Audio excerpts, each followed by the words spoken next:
Book of Heaven, Volume 21, Part 5.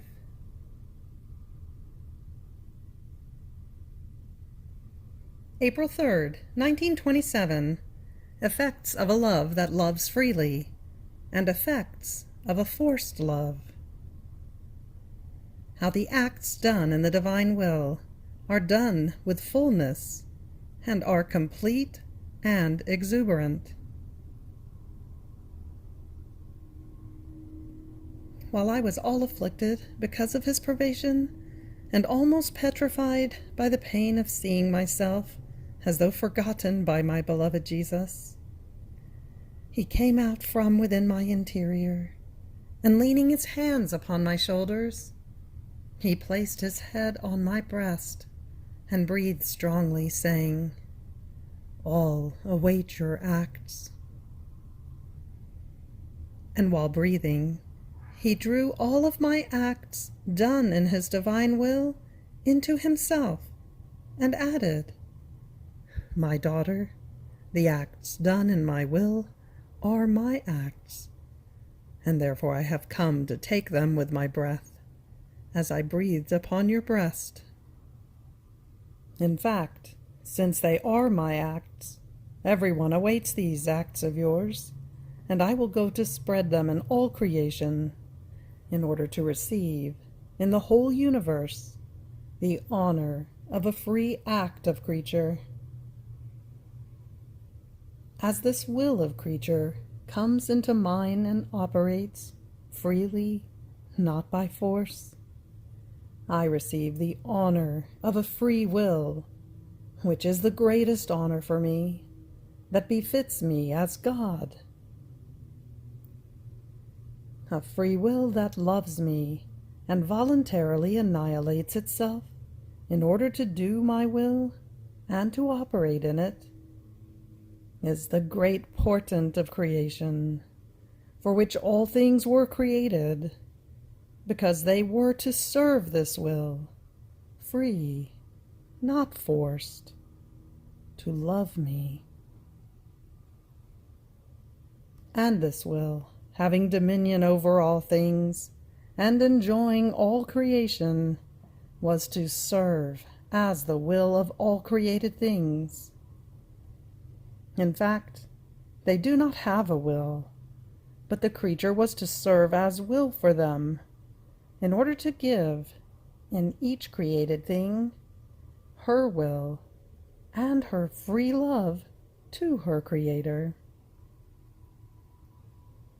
And only in my will can the human will diffuse in everything, to give this honor so great to its Creator. My daughter, a will that does not love me freely, but by force, means distance between creature and Creator. It means slavery and servitude. It means dissimilarity. On the other hand, a free will that does mine and loves me means union between the soul and God. It means sonship.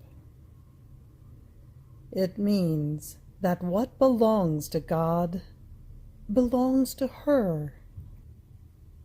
It means likeness of sanctity, of love, of manners, so much so that whatever one does, the other does as well. Wherever one is, the other is also. This is why I created man with a free will, to receive this great honor that befits a God. I would not know what to do with a will that loves me and sacrifices itself by force. Even more, I do not even recognize it, nor does it deserve any reward. So this is why all my aims are upon the soul, who of her own free will lives in mine. A forced love is of men, not of God. because men are content with appearances and do not go deep inside into the gold of the will in order to have a sincere and loyal love. Just like a king who is content with the subjection of his soldiers as long as he has his army formed, and does not care whether the soldiers have their wills far away from him.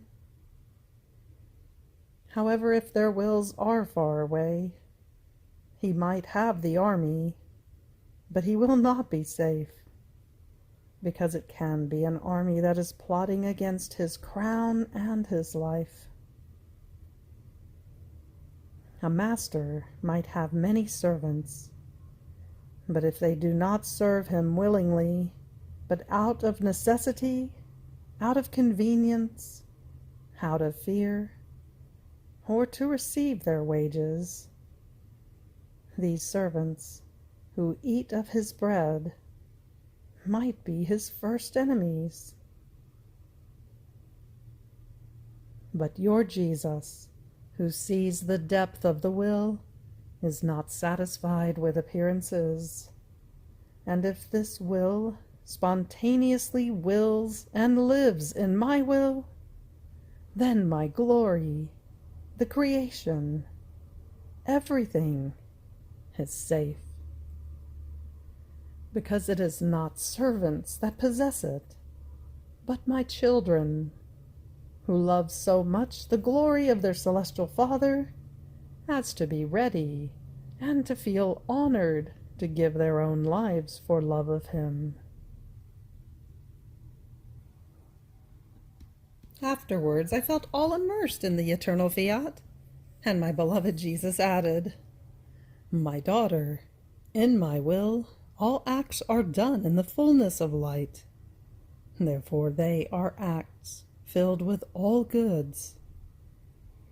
These are complete acts, in such a way that nothing must be missing, and they are so exuberant as to overflow for the good of all. See, as you in my will were calling my celestial mamma, the angels and the saints to love me, I felt the love of my mamma, the love of the angels, the love of all heaven being repeated in you. As you were calling the sun, the heavens, the stars, the sea, and all created things around me, to give me the love and the glory of my works, I felt everything I did in creating the sun, the heavens, the stars, the sea, and all the love that I put out in the whole creation, being repeated in you. So the soul who lives in my will is the repeater of my acts, and by locating them, she gives me what I gave to her. Oh, how your Jesus delights in receiving from the littleness of the creature the honors, the love, and the glory of his own acts, full, complete, and exuberant. April 8th, 1927. How all the figures and symbols of the Old Testament symbolized the children of the divine will. How Adam, from a high point, fell to the lowest point.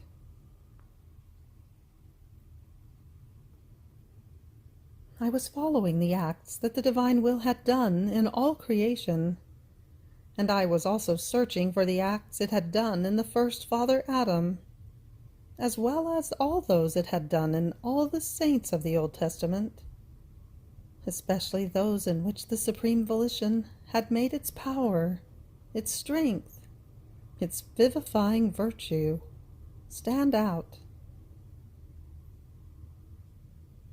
And my sweet Jesus, moving in my interior, told me, "My daughter, the greatest figures of the Old Testament, while being images that veiled the future Messiah, enclosed also the gifts, the image, and symbolized all the gifts that the children of the supreme Fiat would possess. When he was created, Adam was the true and perfect image of the children of my kingdom. Abraham was symbol of the privileges and the heroism of the children of my will.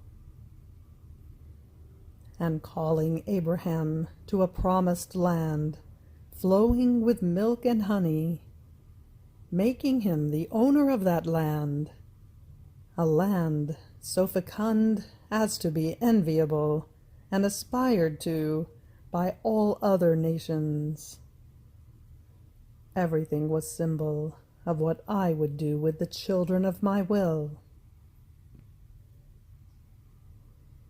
Jacob was another symbol of them.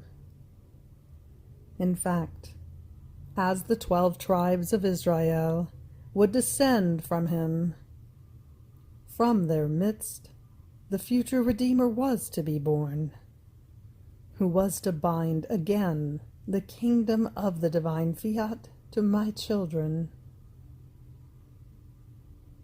Joseph was symbol of the dominion that the children of my will would have.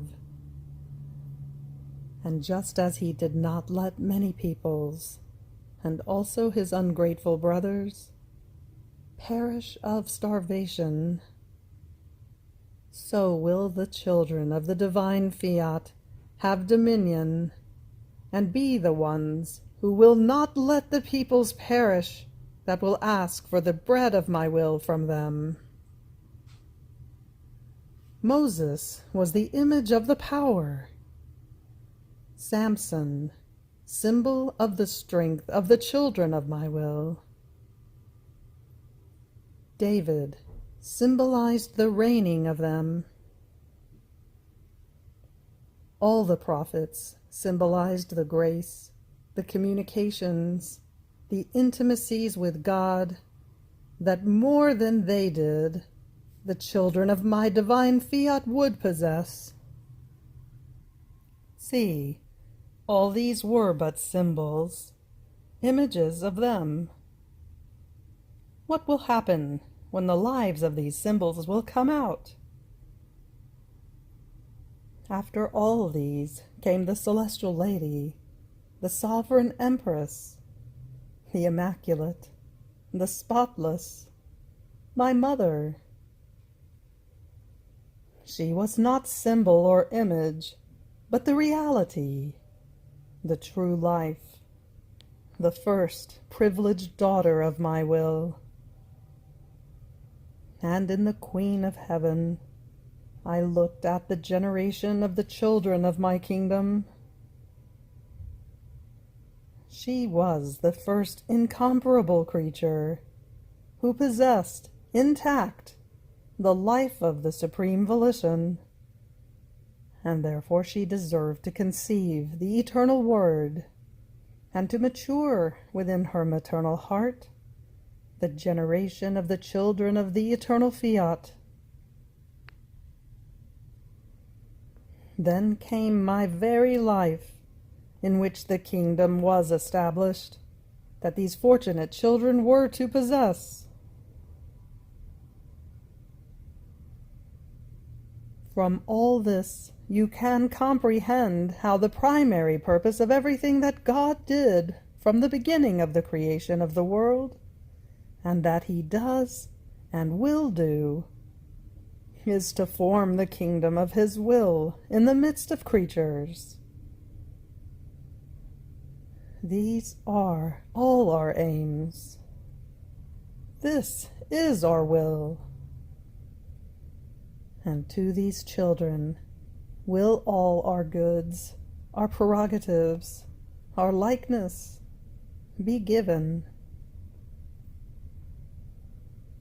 And if I call you to follow all the acts that my will has done, both in the creation of the universe and in the generation of the creatures, not excluding either those that it did in my celestial mother, or those that it did in my very life.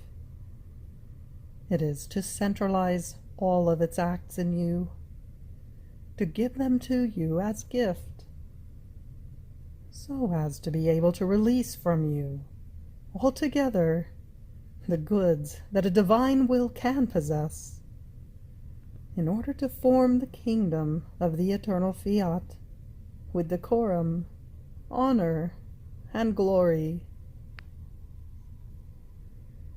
Therefore, be attentive in following my will. I was thinking to myself, how is it that by withdrawing from the divine will, from such height, Adam fell so low? And Jesus, moving in my interior, told me, my daughter, in the natural order, one who falls from a very high point either perishes completely or remains so wrecked and deformed that it is impossible for him to recover his original state of health, of beauty, of stature. He will remain as a poor cripple, blind, bent over, and lame. And if he is a father, from him will come the generation of the cripple, of the blind, of the hunchback, and of the lame. In the same way, in the supernatural order, Adam fell from an extremely high point. He had been placed by his Creator at a point so high as to surpass the height of the heavens, of the stars, of the sun. By living in my will, he dwelled above everything, in God himself. Do you see, then, from what point Adam fell? Given the height from which he fell, it was a miracle that he did not perish completely. But even though he did not perish, the blow he received with the fall was so violent that it was inevitable for him to remain crippled, wrecked, and deformed of his rare beauty. He remained shattered in all his goods, numb in operating, dazed in his intellect. A continuous fever debilitated him, such that, as it weakened all his virtues, he no longer felt the strength to dominate himself. The most beautiful character of man, the dominion of himself, had vanished, while passions took over to tyrannize him and to render him restless and melancholic. And since he was father and head of the generations, from him came the family of the cripple. They think that not doing my will is something trivial, but instead, it is the total ruin of the creature. And as many more acts of her own will as she does, so many times does she increase her evils, her ruin, and she digs for herself the most profound abyss in which to fall. Then I was thinking to myself, if by withdrawing from the divine will only once, Adam fell so low, and turned his fortune into misery, his happiness into bitternesses, what will happen with us who withdraw from this adorable will times upon times? But while I was thinking of this, my beloved and only good added, "My daughter, Adam fell so low because he withdrew from an expressed will of his Creator that enclosed the test, in order to prove his faithfulness toward He who had given him life and all the goods he possessed. More so, since after the so many goods he had given to him for free, God asked of him to deprive himself of one fruit alone, of the many fruits he had given him, for love of He who had given him everything. And in this little sacrifice that God wanted from him, He had to let him know that it was for nothing else but to be sure of His love and of His faithfulness.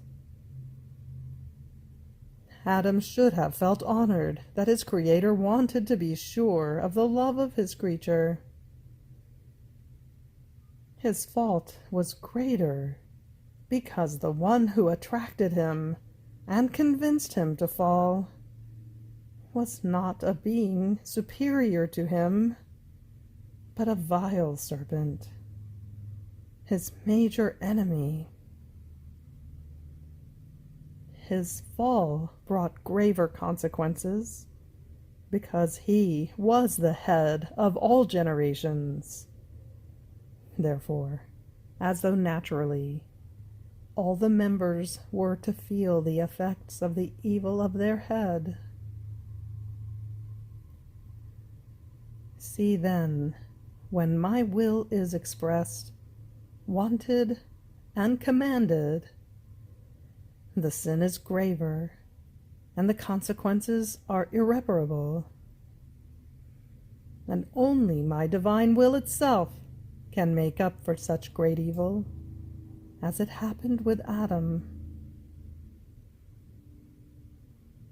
On the other hand, when it is not expressed, even though the creature has the duty to pray to me in order to know my will in her operating, if there is some good in her act, it is my pure glory. While if my will is not expressed, the evil is not so grave, and it is easier to find a remedy. And I do this with each creature in order to test their faithfulness, and also to secure the love that they say they have for me.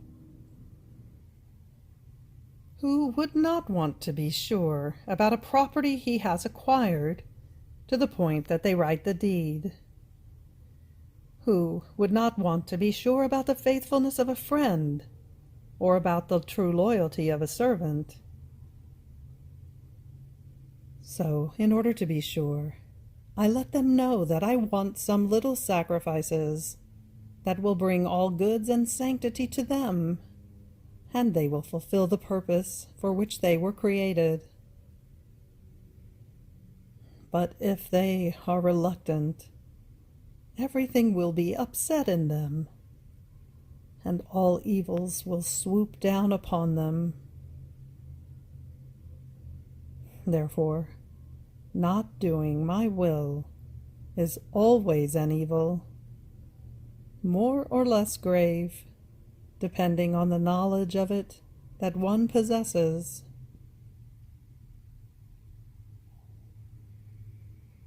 April 12th, 1927. The divine will is balanced. How in creation God placed all the connections between man and created things. Example of a city. The luminous cloud. My poor state is becoming more painful because of the privations of my sweet Jesus. What a hard martyrdom and death, without the dear and sweet hope of finding life again. The pain of having lost him dazes me, petrifies me, and spreads a noxious dew over my poor soul, that exposed to the rays of a burning sun instead of vivifying me, withers me, and taking the vital humors away from me. If it does not make me die, it withers me and takes the best of life away from me, just like frosts to the plants.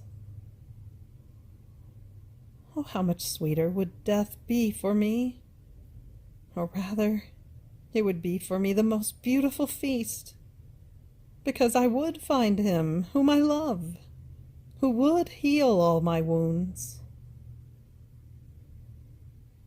O privation of my highest good, Jesus, how painful and ruthless you are. And so, in the adorable will, I call everyone to cry over my hard destiny. I call the heavens, with their immensity, to cry for him whom I so much long for. I call the stars, with their twinkling, flickering, to cry with me, so that with their crying they may direct the steps of Jesus toward me, so as to no longer make me suffer. I call the sun, that it may turn its light into tears, and its heat into flaming darts, to assail Jesus, and say to him, "Hurry, don't you see that she can endure no more, and how all of us are shedding bitter tears for she who loves you?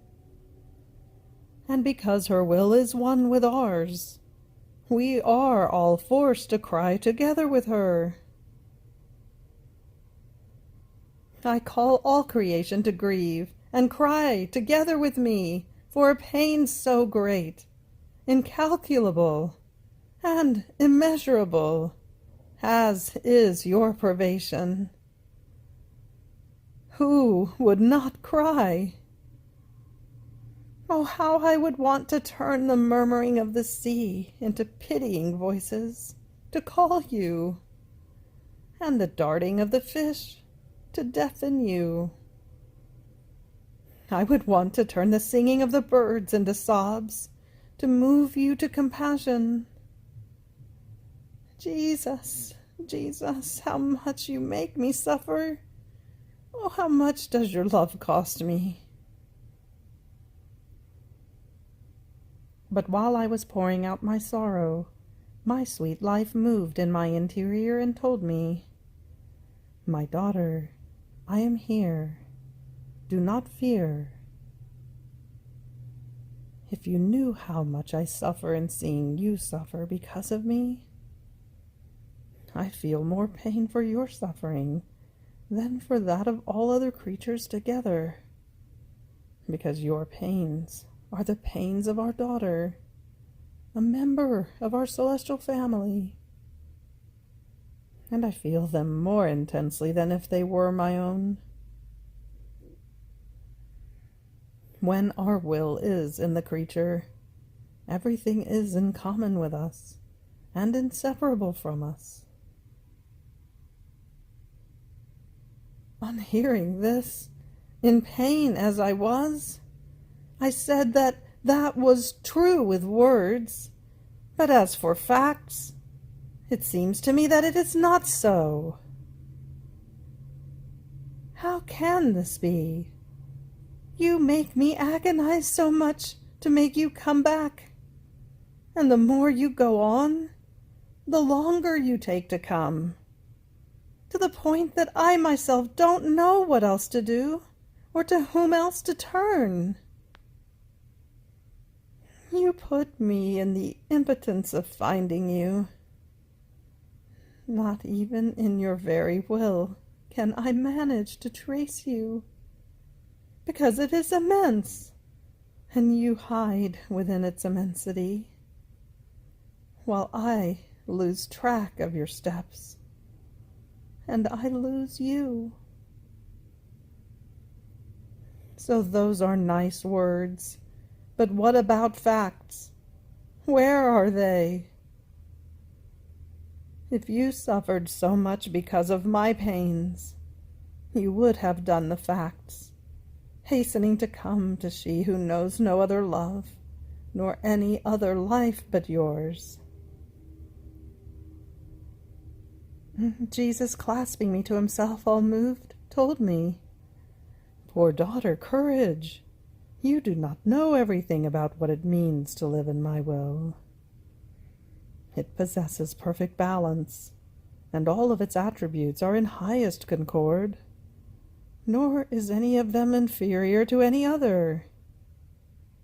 And when it is necessary to punish the peoples for their many sins, my justice demands these voids, that you be without me, so as to be able to balance itself by sending the scourges they deserve. Therefore it puts you as though aside in my will, and it follows its course. How many times did my moaning humanity find itself with these hitches of my justice, and I had to surrender for love of the balance of my will.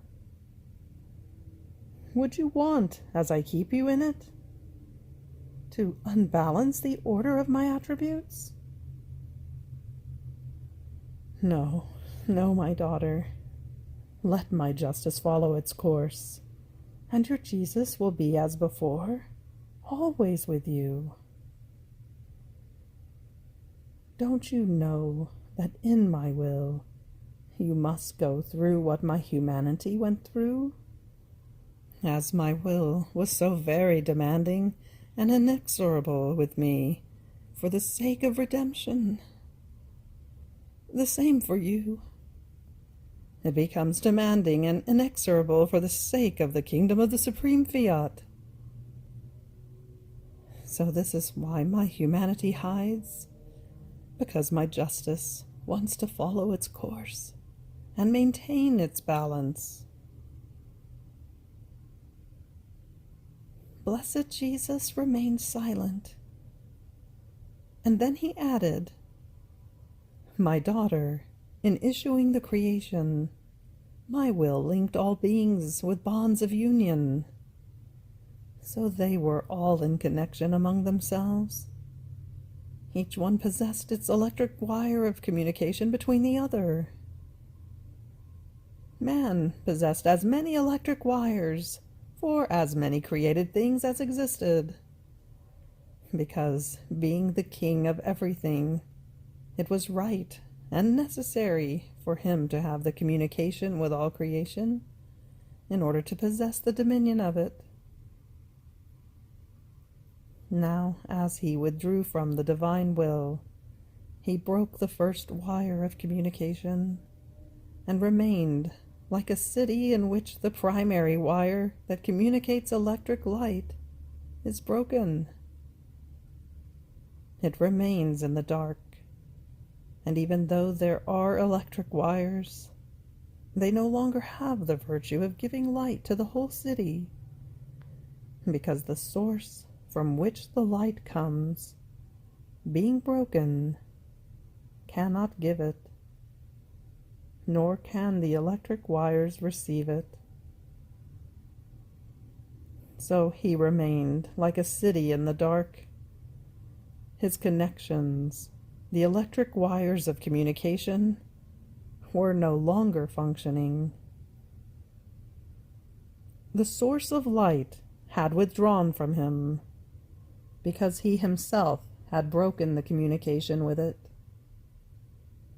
And he remained like a king who is deposed, dethroned, and without dominion. In his city all lights were out. He was enveloped in the darkness of his own will.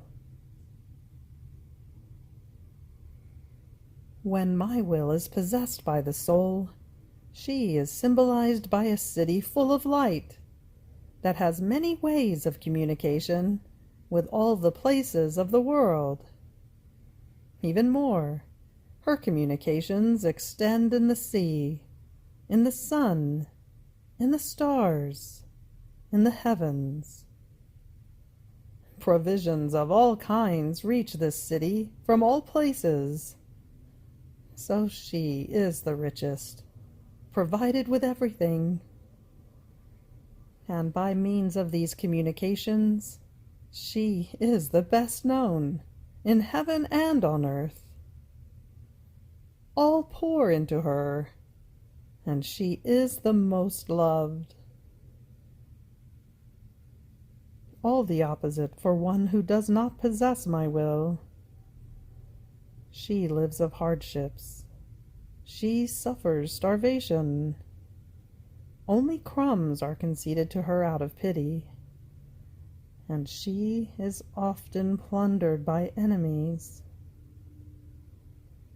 She suffers obscurity and lives in the most squalid misery. Then, after this, feeling oppressed because of the privation of my sweet Jesus, with the addition of other pains of mine, I was offering everything in the adorable will, and to obtain the triumph of its kingdom. Now, while I was doing this, I looked at the sky that was strewn with white and luminous clouds, and my sweet Jesus, moving in my interior, told me, "My daughter, look at these clouds, how beautiful they are, how they clothe the sky and form a beautiful ornament for the azure vault." But who was it that dispelled the darkness and put to flight obscurity and black shadows from within those clouds, transforming them into white and radiant clouds? The sun. By investing them with its light, it made them lose their darkness and transformed them into clouds of light. So they are clouds, but no longer clouds that cast darkness and obscure the earth, but rather clouds that give light.